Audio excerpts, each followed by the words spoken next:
ओम नमो भगवते वासुदेवाय। आज भाद्रपद माह के शुक्ल पक्ष की पूर्णिमा तिथि है और आज से ही श्राद्ध पक्ष प्रारंभ हो जाते हैं। आज के दिन सुनते हैं श्री सत्यनारायण भगवान की पुण्यदायक व्रत कथा।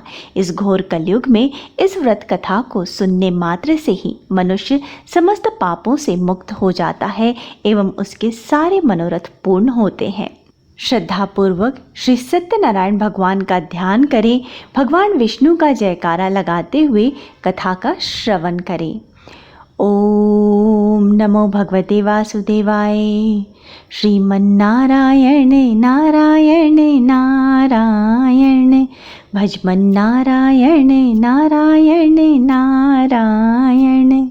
एक समय की बात है, योगीराज नारद जी दूसरों के हित के इच्छा के लिए अनेकों लोकों में घूमते हुए मृत्यु लोक में आ पहुंचे। यहाँ उन्होंने अनेक योनियों में जन्मे प्रायः सभी मनुष्यों को अपने कर्मों द्वारा अनेक दुखों से पीड़ित देखा। उनका दुख देखकर नारद जी सोचने लगे, कैसा यत्न किया जाए जिसके करने से निश्चित रूप से मानव के दुखों का अंत हो जाए। इसी विचार पर मनन करते हुए वह विष्णु लोक में गए। वहां वह देवों के ईश नारायण की स्तुति करने लगे, जिनके हाथों में शंख चक्र गदा और पद्म थे, गले में वरमाला पहने हुए थे। स्तुति करते हुए नारद जी बोले, हे भगवान, आप अत्यंत शक्ति से संपन्न है। मन तथा वाणी भी आपको नहीं पा सकती। आपका आदि मध्य और अंत नहीं है। निर्गुण स्वरूप सृष्टि के कारण भक्तों के दुखों को दूर करने वाले आपको मेरा नमस्कार है। नारद जी की स्तुति सुन विष्णु भगवान बोले, हे मुनि श्रेष्ठ, आपके मन में क्या बात है? आप किस काम के लिए पधारे हैं, उसे निसंकोच कहिए। इस पर नारद मुनि बोले कि मृत्यु लोक में अनेक योनियों में जन्मे मनुष्य अपने कर्मों के द्वारा अनेकों दुखों से दुखी हो रहे हैं। हे नाथ, आप मुझ पर दया रखते हैं तो बताइए कि वो मनुष्य थोड़े प्रयास से ही अपने दुखों से कैसे छुटकारा पा सकते हैं। श्री हरि बोले, हे नारद, मनुष्यों की भलाई के लिए तुमने बहुत ही अच्छी बात पूछी है, जिसके करने से मनुष्य मोह से छूट जाता है। वह बात मैं कहता हूँ, उसे सुनो। स्वर्ग लोक और मृत्यु लोक दोनों में एक दुर्लभ उत्तम व्रत है जो पुण्य देने वाला है। आज प्रेम वश होकर मैं उसे तुमसे कहता हूँ। श्री सत्यनारायण भगवान का यह व्रत अच्छी तरह विधान पूर्वक करके मनुष्य तुरंत ही यहाँ सुख भोग कर मरने पर मोक्ष प्राप्त करता है। श्री हरि के वचन सुनकर नारद जी बोले, उस व्रत का फल क्या है और उसका विधान क्या है? यह व्रत किसने किया था? इस व्रत को किस दिन करना चाहिए? सभी कुछ विस्तार से बताइए। नारद जी की बात सुनकर श्री हरि बोले, दुख व शोक को दूर करने वाला, यह सभी स्थानों पर विजय दिलाने वाला है। मानव को भक्ति व श्रद्धा के साथ शाम को श्री सत्यनारायण की पूजा धर्मपरायण होकर ब्राह्मणों व बंधुओं के साथ करनी चाहिए। भक्ति भाव से ही नैवेद्य, केले का फल, घी, दूध, गेहूं का आटा सवाया ले। गेहूं के स्थान पर साठी का आटा, शक्कर तथा गुड़ को लेकर वह सभी भक्षण योग्य पदार्थों को मिलाकर भगवान का भोग लगाए। ब्राह्मणों सहित बंधु बांधवों को भी भोजन कराए। इसके बाद स्वयं भोजन करे। भजन कीर्तन के साथ भगवान की भक्ति में लीन हो जाए। इस तरह से सत्यनारायण भगवान का यह व्रत करने पर मनुष्य की सारी इच्छाएं निश्चित रूप से ही पूर्ण होती हैं। इस कली काल अर्थात कलयुग में मृत्यु लोक में मोक्ष का यही एक सरल उपाय बताया गया है। इति श्री सत्यनारायण व्रत कथा का प्रथम अध्याय संपूर्ण हुआ। श्रीमन्नारायण नारायण नारायण, भजमन नारायण नारायण नारायण। श्री सत्यनारायण भगवान की जय। दूसरा अध्याय। काशीपुर नगर में एक अत्यंत निर्धन ब्राह्मण रहता था। भूख प्यास से परेशान वह धरती पर घूमता रहता था। ब्राह्मणों से प्रेम करने वाले भगवान ने एक दिन ब्राह्मण का वेश धारण कर उसके पास जाकर पूछा, हे विप्र, नित्य दुखी होकर तुम पृथ्वी पर क्यों घूमते हो? दिन ब्राह्मण बोला, मैं निर्धन ब्राह्मण हूँ, भिक्षा के लिए धरती पर घूमता हूँ। हे भगवान, यदि आप इसका कोई उपाय जानते हो तो बताइए। वृद्ध ब्राह्मण कहता है कि सत्यनारायण भगवान मनोवांछित फल देने वाले हैं, इसलिए तुम उनका पूजन करो। इसे करने से मनुष्य सभी दुखों से मुक्त हो जाते हैं। वृद्ध ब्राह्मण बनकर आए भगवान सत्यनारायण उस निर्धन ब्राह्मण को व्रत का सारा विधान बताकर अंतर्ध्यान हो गए। ब्राह्मण मन ही मन सोचने लगा कि जिस व्रत को वृद्ध ब्राह्मण करने को कह गए हैं मैं उसे जरूर करूंगा। यह निश्चित करने के बाद उसे रात में नींद नहीं आई। वह सवेरे उठकर सत्यनारायण भगवान के व्रत का निश्चय कर भिक्षा के लिए चला गया। उस दिन निर्धन ब्राह्मण को भिक्षा में बहुत धन मिला, जिसे उसने बंधु बांधवों के साथ मिलकर श्री सत्यनारायण भगवान का व्रत संपन्न किया। भगवान सत्यनारायण का व्रत संपन्न करने के बाद वह निर्धन ब्राह्मण सभी दुखों से छूट गया और अनेक प्रकार के संपत्ति से युक्त हो गया।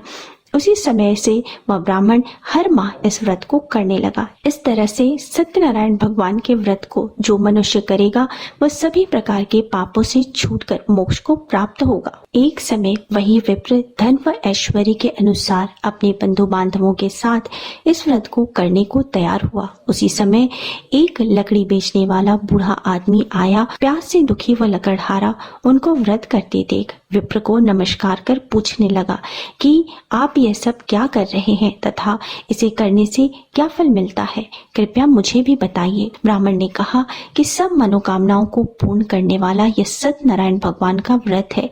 इनकी कृपा से ही मेरे घर में धन्य धान्य आदि की वृद्धि हुई है। विप्र से सत्यनारायण व्रत के बारे में जानकर लकड़हारा बहुत प्रसन्न हुआ। चरणामृत लेकर वह प्रसाद खाने के बाद वह अपने घर गया। लकड़हारे ने अपने मन में संकल्प किया कि आज लकड़ी बेचने से जो धन मिलेगा उसी से सत्यनारायण भगवान का उत्तम व्रत करूंगा। मन में इस विचार को ले बूढ़ा आदमी सिर पर लकड़ियां रख उस नगर में बेचने गया जहां धनी लोग ज्यादा रहते थे। उस नगर में उसे अपनी लकड़ियों का दाम पहले से 4 गुना अधिक मिला। बूढ़ा प्रसन्नता के साथ दाम लेकर केले, शक्कर, घी, दूध, दही और गेहूं का आटा ले और सत्यनारायण भगवान के व्रत की अन्य सामग्रियां लेकर अपने घर आया। वहां उसने अपने बंधु बांधवों को बुलाकर विधि विधान से सत्यनारायण भगवान का पूजन किया और व्रत किया। इस व्रत के प्रभाव से वह बूढ़ा लकड़हारा धन, पुत्र आदि से युक्त होकर संसार के समस्त सुख भोग अंतकाल में वैकुंठ धाम चला गया। इति श्री सत्यनारायण व्रत कथा का 2वां अध्याय संपूर्ण हुआ। श्रीमन्नारायण नारायण नारायण भजमन नारायण नारायण नारायण। श्री सत्यनारायण भगवान की जय। 3रा अध्याय। पहले समय में उल्कामुख नाम का एक बुद्धिमान राजा था। वह सत्यवक्ता और जितेंद्रिय था। प्रतिदिन देवस्थानों पर जाता और निर्धनों को धन देकर उनके कष्टों को दूर किया करता था। उसकी पत्नी कमल के समान मुख वाली तथा सती साध्वी थी। भद्रशिला नदी के तट पर उन दोनों ने श्री सत्यनारायण भगवान का व्रत किया। उसी समय साधु नाम का एक वैश्य आया। उसके पास व्यापार करने के लिए बहुत सा धन भी था। राजा को व्रत करते देखकर वह विनय के साथ पूछने लगा, हे राजा, भक्ति भाव से पूर्ण होकर आप यहाँ क्या कर रहे हैं? मैं सुनने की इच्छा रखता हूँ, आप मुझे कृपया कर बताएं।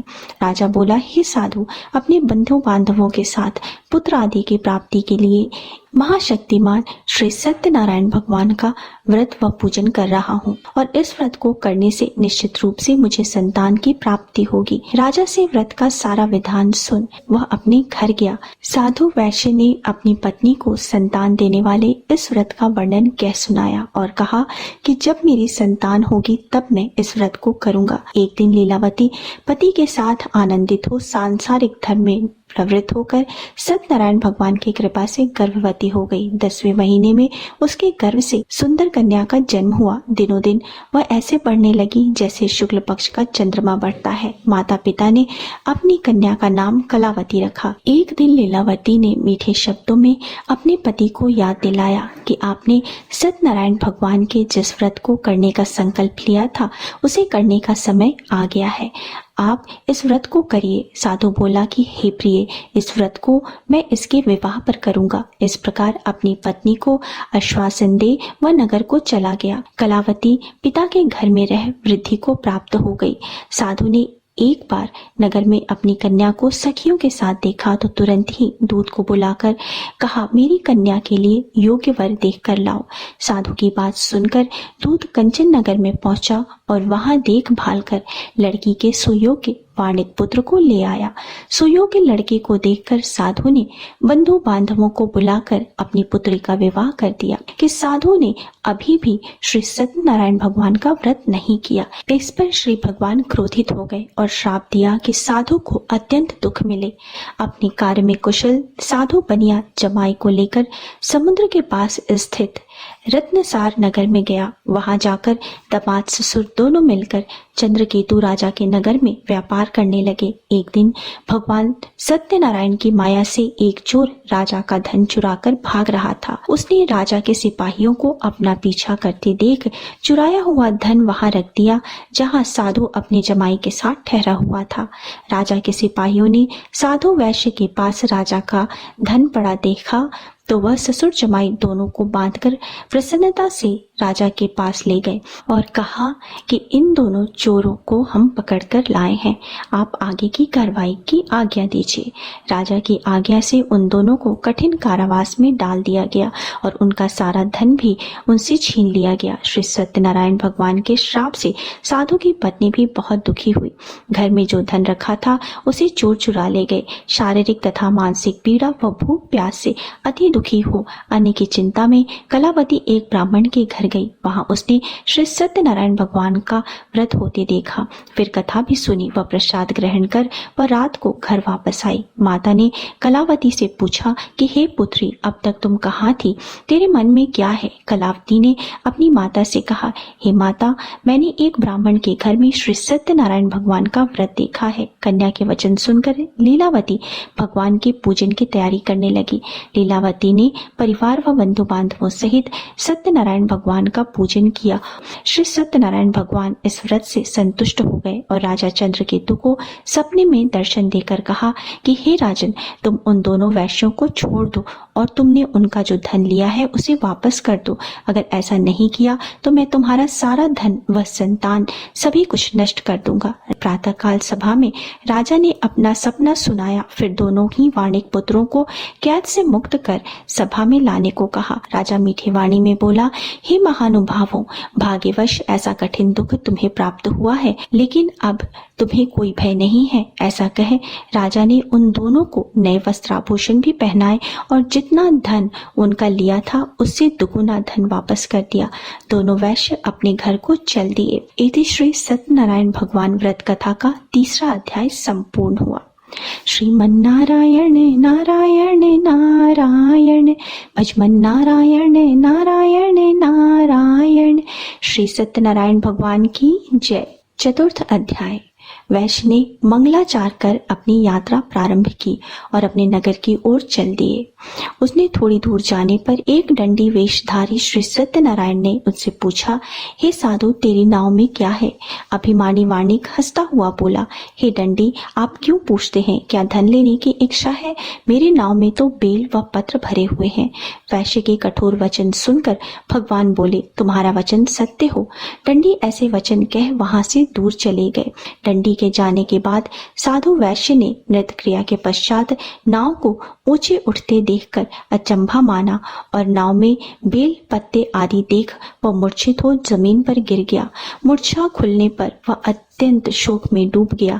तब उसका दामाद बोला कि आप शोक न मनाएं, यह दंडी का श्राप है, इसलिए हमें उनकी शरण में ही जाना चाहिए, तभी हमारी मनोकामना पूरी होगी। दामाद की बात सुनकर वह दंडी के पास पहुंचा और अत्यंत भक्ति भाव से नमस्कार करते हुए बोला, मैंने आपसे जो कुछ असत्य वचन कहे थे उसके लिए मुझे क्षमा करे। ऐसा कहकर महान शोकातुर हो रोने लगा। तब दंडी भगवान बोले, हे वाणिक पुत्र, मेरी आज्ञा से बार बार तुम्हें दुख प्राप्त हुआ है, तुम मेरी पूजा से विमुख हुए हो।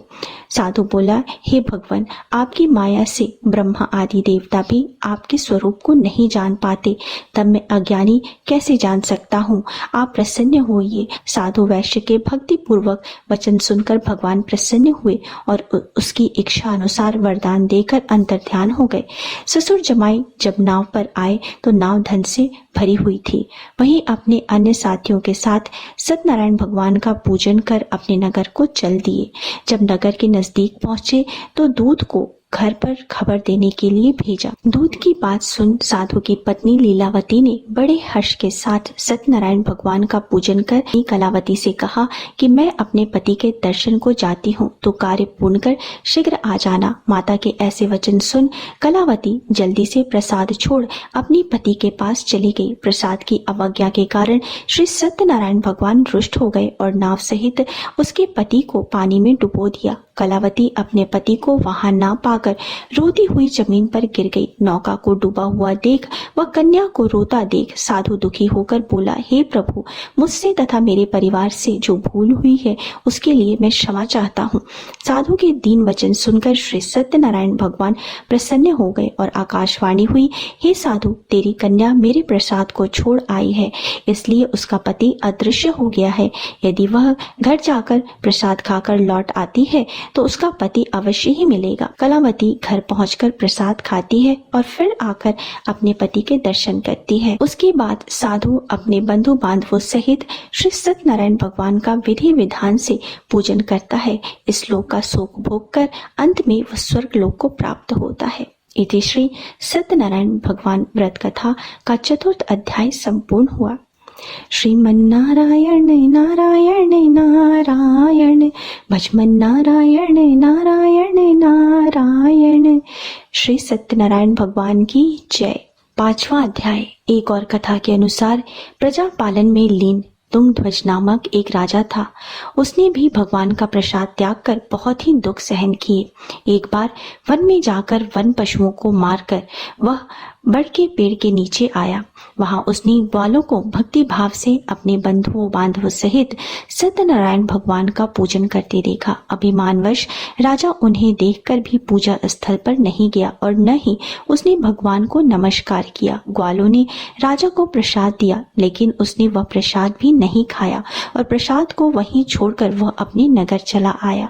जब वह नगर में पहुंचा तो वहां सब कुछ तहस नहस हो गया था और वह शीघ्र ही समझ गया कि यह सब भगवान ने ही किया है। वह दोबारा ग्वालों के पास पहुंचा और विधि पूर्वक पूजा करके प्रसाद खाया तो श्री सत्यनारायण भगवान की कृपा से सब कुछ पहले जैसा हो गया।